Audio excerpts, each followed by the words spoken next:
Trump is going nuts on Venezuela. And Venezuela is going nuts on teaming up with the bad guys. And it might just be about to invade its neighbor. Welcome to America Uncovered. I'm Matt Ganejda, filling in today for Chris Chappell, who's lost his voice after screaming into the void for 12 years. Trump is out to get any country, ally, or enemy in line with U.S. national interests. He's like an economic berserker. We've seen Trump go after China, Canada, Mexico, South Africa, and the EU to get them in line. And it looks like Venezuela, under Nicolas Maduro, is next. I imagine Trump wants this seared into Maduro's brain, rather than this, which just gives "Mom, I threw up" energy. Earlier this week, Trump signed an executive order that imposed 25% tariffs on countries importing Venezuelan oil, directly or indirectly through third parties. 25%. Imagine having that on top of a bunch of other tariffs. I haven't seen people this anxious about high percentages since being on my last stock in Super Smash Bros. That joke was written for Chris. I have no idea what's happening here.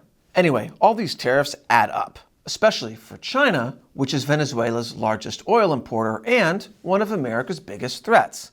Trump's executive order on those tariffs is already stalling the trade of Venezuelan oil to China, though this is more of a wait-and-see moment before final decisions are made.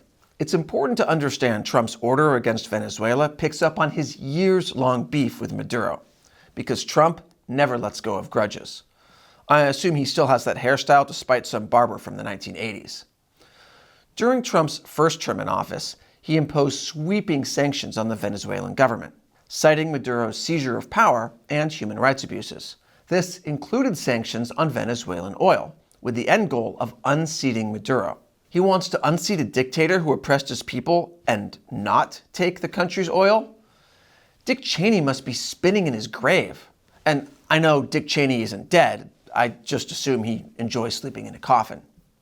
But the Biden administration eased these oil sanctions after making a deal to ensure free and fair democratic elections. And then Biden put those oil sanctions back on after Maduro reneged on his side of the deal. It turns out authoritarians can't be trusted to hold fair elections that might unseat them. But Trump's dislike of Maduro goes even deeper. According to Wired magazine, Trump even tried to overthrow Maduro with the help of the CIA. The CIA trying to overthrow a South American regime? The classics never go out of style.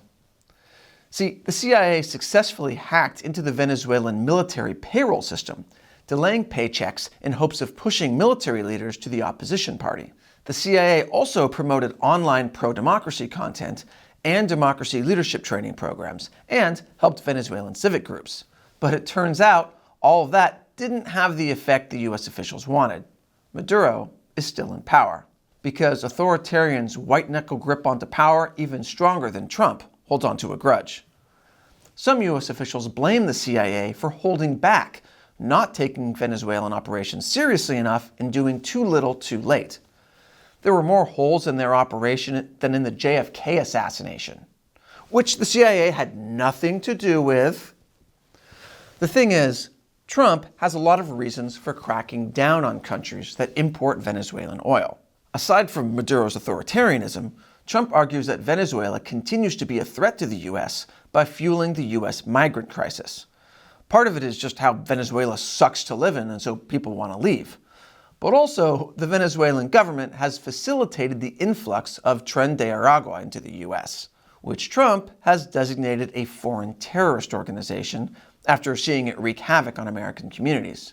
Plus, under Maduro, Venezuela has grown into a hotbed of America's adversaries. It's become pretty friendly with China, and China has reciprocated, supporting the Maduro regime, who happens to be the largest Latin American borrower of Chinese loans. Venezuela has also allowed a Chinese state-owned company to build 2 satellite ground stations, something very useful if China were to, spy on the US or even launch some missiles at it. Hopefully they have plenty of ointments to keep their trigger finger from getting too itchy. There's also Venezuela's ties with Russia, which has helped build financial and logistical networks to get around US-led sanctions. Authoritarians who share the oils share the spoils.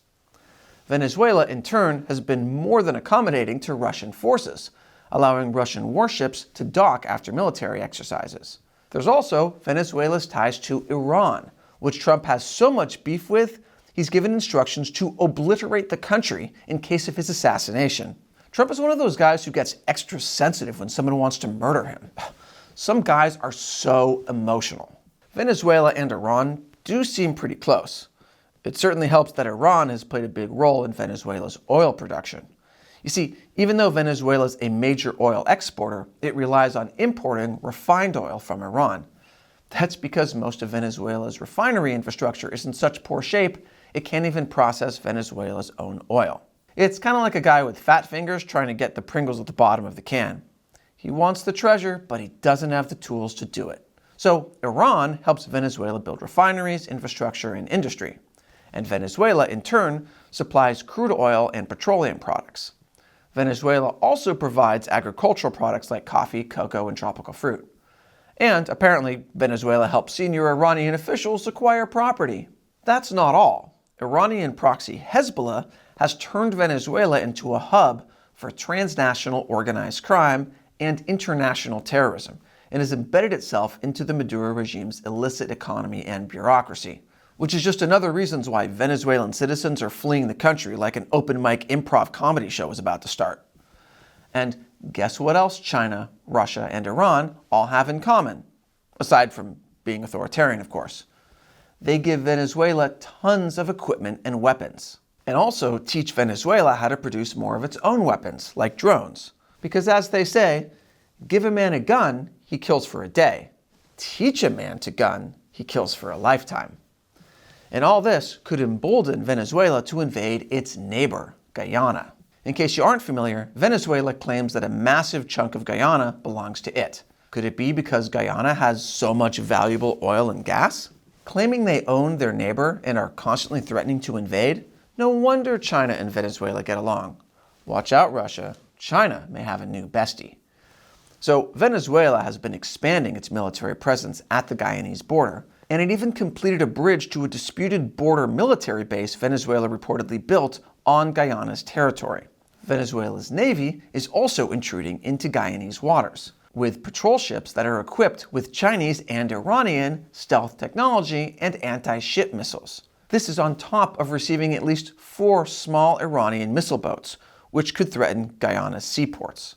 In the event of an all-out war, Guyana could fall without U.S. aid.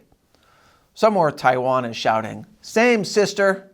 Given that the Trump administration is so anti-war, the last thing it wants is to see the first Latin American interstate war in decades. That's why it's no coincidence that Secretary of State Marco Rubio visited Guyana shortly after Trump's tariffs on Venezuelan oil.